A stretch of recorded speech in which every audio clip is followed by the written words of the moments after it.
You guys are having a good conversation. It's Golden Black Live. Stacy Clarity, Kyle Charters, and yours truly here for another rousing edition of Purdue football. And guys, we do have a little bit of again, we always say it every week, but you're done talking about this, but you're gonna renew yourself, just like Jared Parker's in the room, and you're enthusiastic. No, in all seriousness, Stacy, Purdue, Penn State tomorrow. I'll start with you. A little bit different vibe on this football team in the last couple of weeks, and what do you expect to see tomorrow?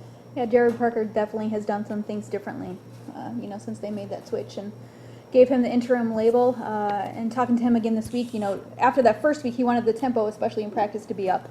And it got even faster this week. And I think that's actually going to translate onto the field this week. I mean, when you use the word tempo, at least I kind of thought, like, oh, okay, maybe they'll actually play faster on offense. And that didn't happen last week. But David Blau had mentioned this week that might actually show up in the offense going faster this week. But, he's done a lot of small things, and he keeps talking about the mindset. And that's the biggest thing he's trying to change, which begs the question, where was this kind of approach, the first 6 games or whatever? Yeah. But, the players that we've talked to over the last couple of weeks say, hey, we still believe. We never stopped believing. Yeah. But it's interesting then when you have Jared Parker saying, we got to get them to believe. So it's just kind of a mixed message a little bit there. But I would suspect that they're going to come out and play hard and play with that same aggressiveness, especially on defense, and some passion that he wants them and expects out of them each week. I think it's hard for us because we do tend to say, well, everything he says may be a direct the anti of what's been going on before. But what else are you expecting to say? I mean, yeah, we do have to change the mindset because even though Purdue was through 3-3 at the time, they weren't competing favorably against good teams, et cetera. I think he's trying to control the things he can control, and he can control the emotional level, the intensity level of his team. He can't suddenly get a couple new safeties out there. Purdue just doesn't have the personnel for him to make a whole lot of sweeping changes. They're not going to do anything majorly different schematically, though we saw them maybe be a little bit more aggressive on defense. He said they were more aggressive on offense, and sort of as Stacy pointed out earlier, we're not sure if they were that much. They've used some trick plays and things like that before this season. But, he can try to push the right buttons with the preparedness and doing some things differently. And maybe it does feel like it's opposite of what they did before, because what they were doing before wasn't working. So maybe he felt like he had to swing pretty hard in this direction to get Purdue to respond a little bit. I tend to think it'll work again this week, and I think the Penn State might be in for a little bit bigger a fight than what they might be anticipating. Right. But I sort of see a similar storyline to what happened last week, in that at some point the talent and personnel on the field wins out. And I just don't think that against these opponents that Purdue has down the stretch, they can sustain long enough to pull an upset. Now, Penn State did it against Ohio State last week. They made a play. Far bigger underdog than Purdue is. Yeah, they made a play in the second half against a team that arguably you'd say the other team was better. Yeah. So you never know. But, as I look at it now, Purdue will probably just run out of gas again. Yeah, I do think that by the way that they did it, by doing a gadget play on the first play, and the time they did it, leads you to believe that they were more aggressive. I would agree, in terms of counting up number, they only really did 2 in the course of the game, including the fake punt, so maybe not. Stacy, you look at David Blau, and I thought for the first 30 or 40 minutes of last week, it was the best I've seen him play. He hit 21 of 26 passes, and then Kyle reminded me he was 4 of 17 down the stretch. But what are you seeing from him? Here's a consummate leader. You get that, but I thought for whatever, maybe it was a body language thing, and like obviously I'm watching the game on TV, but he looked like a guy that that leadership and something was clicking on the front end of that game. He wanted to change his pregame warm-up because he wasn't starting quickly in games, and so he did. Yeah. So whether that actually had an effect or whether he just was more accurate to start the game and then that just kind of gets you rolling and you go, I guess we don't really know. When asked what he did differently, he talked about taking deep breaths. I was like, dang, okay. Right. Like, I'm sure there was much more that went into that. He has a whole routine that he does before the game and everything. But I just thought it was kind of funny that, I took some more deep breaths. I was like, wow, okay. But yeah, he was sharp. I mean, he was what they need him to be but again, wasn't that for the whole game. I mean, if he is that player Yeah. the whole game, they could win that game, you know? I mean, he missed a couple, and Purdue had a couple drops, you know, in that fourth quarter as well, but, I mean, if he hits a couple guys who are open that he just throws behind, you know, was it Bilal over Yeah. the middle and Right. late, then that could be a different game. But as it turned out, they didn't even have 100 yards of offense in that second half. Right. So I think, just like for the whole team, the key for him now is to put a full game together. I mean, against a good team. You know, we've seen him put numbers up, and he's admittedly, you know, well, who am I throwing against? You know, like the Iowa game. So, or what last year Bowling Green? Well, it's Bowling Green. You know, like Defensively, can yeah. he right? Can he have a good game against a good opponent? When he clicks and gets to that, then it changes things. And he did for, like I said, for the first Yeah. 40 minutes. He was How very crazy good. was it in that second quarter where you're like, Purdue's walking up to the line with swagger and looking confident and everything they're doing is going right on offense. It was just, I mean, for that moment there through the second quarter and, you know, it was really, really remarkable how well they were playing. Yeah, and tempo-wise, even though I know they said they really didn't speed it up, they looked like, I don't know Yeah, what it they, is. they It's just, almost the like rhythm, Yeah.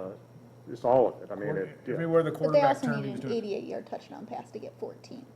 I mean, they were world beaters. Let's be real. Like, But the and the 88 running game yard, still stunk. but the, and. You know what I mean? Like, we're talking about 14 points. Right. We're not talking about, like, you know, No, a powerful offense. No, I agree, but it should have, it probably arguably would have been, had it been 21 at third, at But halftime. it they would- wasn't. It wasn't, and I'm just saying, I'm a big one for looking at quality opponents and looking at Yeah. doing things. Nebraska will find out how quality it really is in the next few weeks.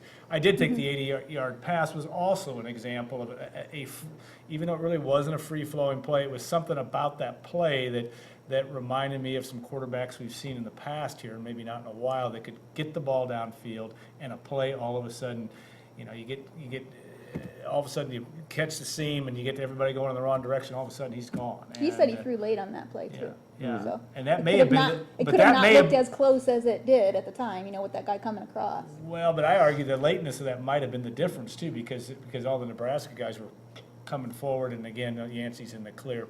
Though Cameron Posey really makes Yeah. a huge play to make that thing go the final 20 or 30 yards. All right, Penn State, obviously, Purdue's still banged up, still in a situation where I think we've all hit on the main topic. Is this team really good enough to beat somebody of any quality over 4 quarters? If they stop the game at 2.5, maybe so, but are we going to see another win this year? Kyle, I'll start with you. Wow. Oh, you changed directions on me there. I know, I man. like to do that. I'm a misdirection guy. I totally thought we were talking about Penn Yeah, so did I. State. When Penn State You injuries can and then comment, any you game. can comment on anything you'd like to comment on, but just answer my last question at some point. Let's kind of put them all together. Yes, please. Penn State injuries and will they win? There's three I think things. if they're going to win another game, they need some of their guys back. I think they need Jake Raplogle back. They need Cameron Sermon to be back closer to 100%, though he might play this weekend. Even though he's a reserve right now, I think they need Miles Norwood back out there because he's another guy who does have a little bit of experience in the secondary. And, you know, perhaps when things are going bad for some of them, they could sub him in there and maybe be able to even things out a little bit. So those guys need to come back for them to win Saturday, I think. Yeah. And for them to win a game throughout the rest of the season. I'm not prepared to say they will not win the rest of the year because I think that. Double negative, so you're saying, Yeah, okay. I'm not prepared to say they won't win. Okay. I'm not prepared to say they're going to win all 5 either, but I think they can compete. I do think that the message will wear thin about playing with emotion and No, playing I with agree with intensity if they don't break through with something at some point. Because from a player's perspective, you're asking us to put all this in, to invest all this emotionally. And then we're going to get the same outcome that we've gotten before. You just lose, you don't lose all of them, but you start to lose some guys down the stretch there. Well, and Jared Parker specifically said that same thing, 2 weeks ago. Is like, we had too many guys who are like, it's not worth it. I did Yeah. all of this and we got this. And that's what he wants to fight. Mm-hmm. He wants guys to not have that mindset and to be out there like, okay, I fought and fought and fought, put it in, we didn't win. Well, then that means I have to give more. And he just Right. wants them to keep giving more. And again, like you said earlier, though, I mean, he can't change the guys who are in that locker room, the literal guys. I mean, I suppose he can work on their mindsets, which he's trying to do, but, you have who you have, and maybe they don't have enough guys who won't, who will just keep pushing and we'll figure that out, I suppose, in the last 5 weeks. Okay, I will say they will win a game, and definitively, which means they absolutely will.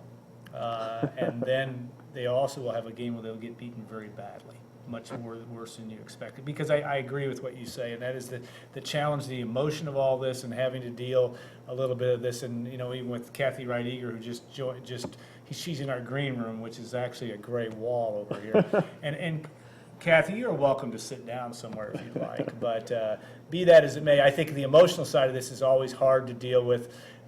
Even though there's an influx of being positive, they still had a lot to deal with for 18 to 22-year-olds over a big change in a coaching staff. And yes, it's been viewed as a positive, but we don't, how they deal with it over a 5-week period will be interesting. Don't people say that the young guys are the most resilient? I know, it's us old people that aren't. Yeah, I don't so, know how they do it. Just saying. Yeah, and I gave up years ago. yeah. Now, if you're going to ask me to identify the game that they will win, I have no idea.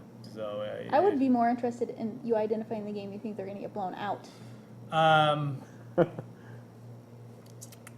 Well, Wisconsin's going to be a tough one for them, in my view. But Well, if they win tomorrow, though, doesn't the outlook change?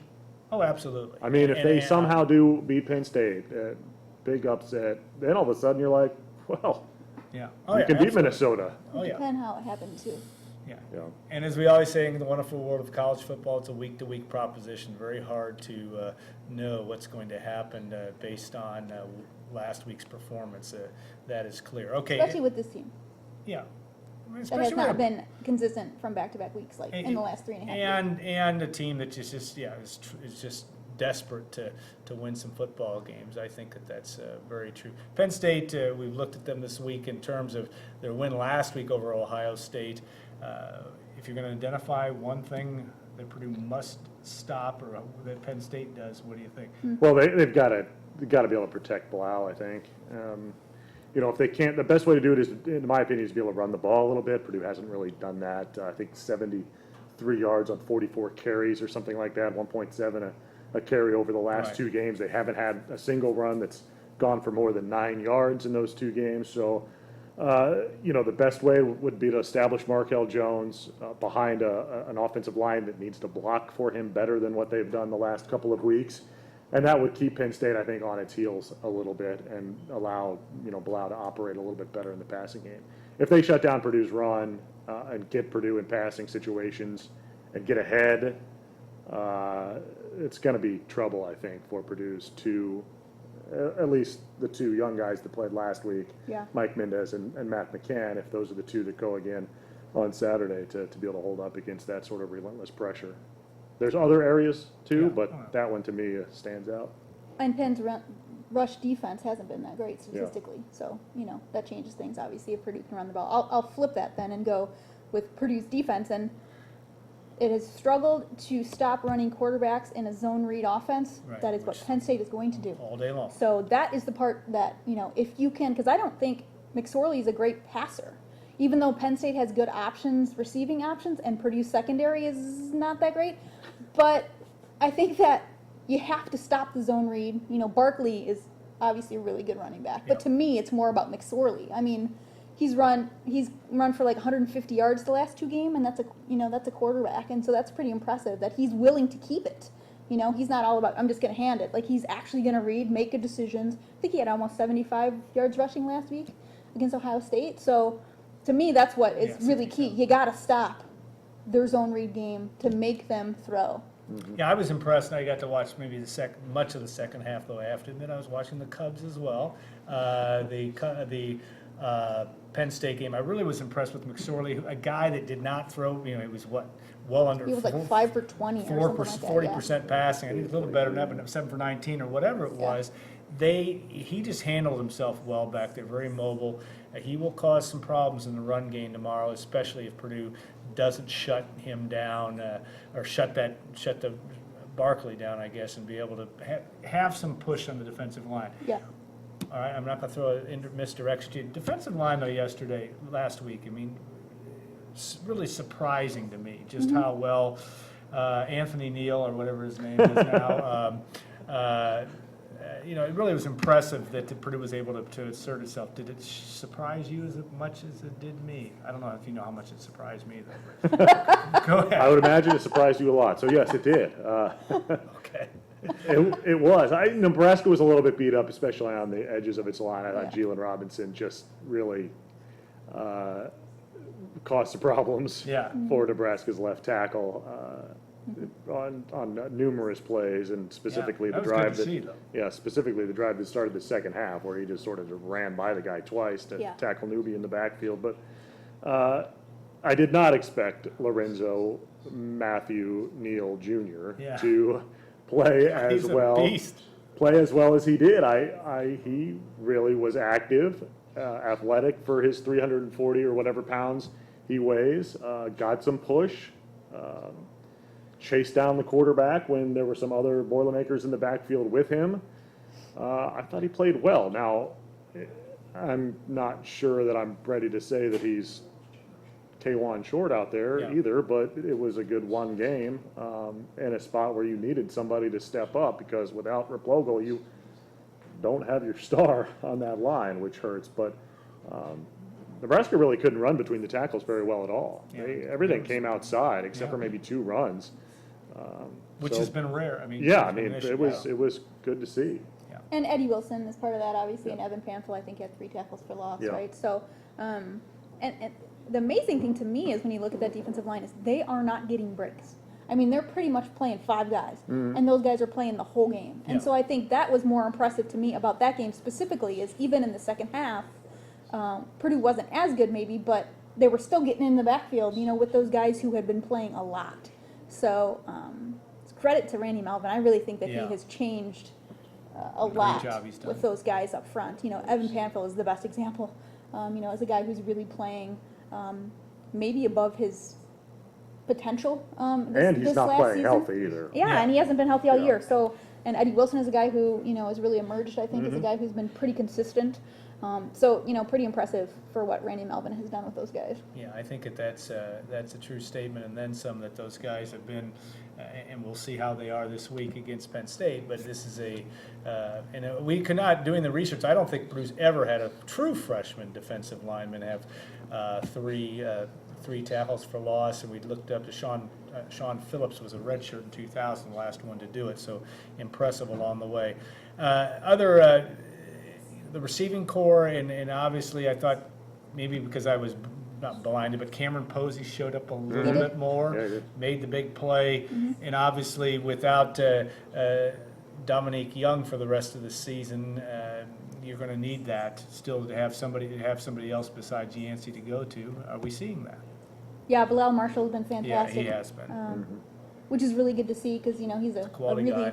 Good kid and a guy who's worked and been hurt and really had a long career here. And so for him to get an opportunity and really seize it has been really nice to see. Yeah, Cameron Posey, all his 3 catches were first downs. Yeah. I wrote this week, talked to Cole Herdman, the tight end, what they're getting from that tight end position collectively with him and Bryson Hopkins, but especially with Herdman. 12 catches the last 2 weeks. Yeah. That's not coincidence, obviously, with Young being down. They're putting him out in the slot. They're moving him around a lot, and he's just really given them really good things, from a pass catching perspective. So we said before the season we thought Purdue had some offensive weapons, and we thought they could score some points. And so the biggest issue now is the run game, because you need some balance there where they can't just pin their ears back and come at you. And we'll see if they can do it. That's what scares me about Penn State, is that they're going to blitz, and they're going to blitz and try to confuse David Blau. It's not just we're going to run the same blitzes. We're going to move guys around. We're going to fake it, and they're going to have to just really do a good job of knowing who's coming where and then picking it up. I'm interested to see if Purdue can run, because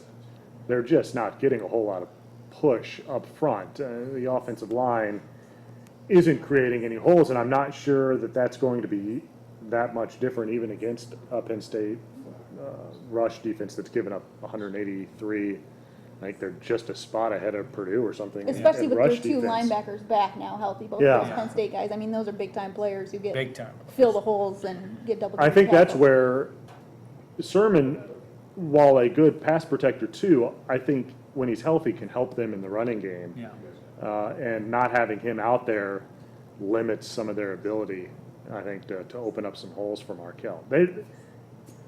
He had nowhere, and he's his biggest strengths among a lot of strength are his physicality between the tackles, And I he think. can't do that. And he can't do it, so he's trying to do some other things, and then if he's not getting any space and getting hit right at the line of scrimmage, there's just not much to do for him. And you'd like to see him be able to have a good game, but I'm just not sure it's going to be possible. All right, well, our predictions will be on the site at 3 o'clock. I know you all will be rushing to that to find that out. Okay, we're going to let Kyle go back to putting our iPad version of our basketball preview issue, which is just got here, and will be on the for those subscribers. We'll have that to them here before long. And Kathy Rydiger will join us.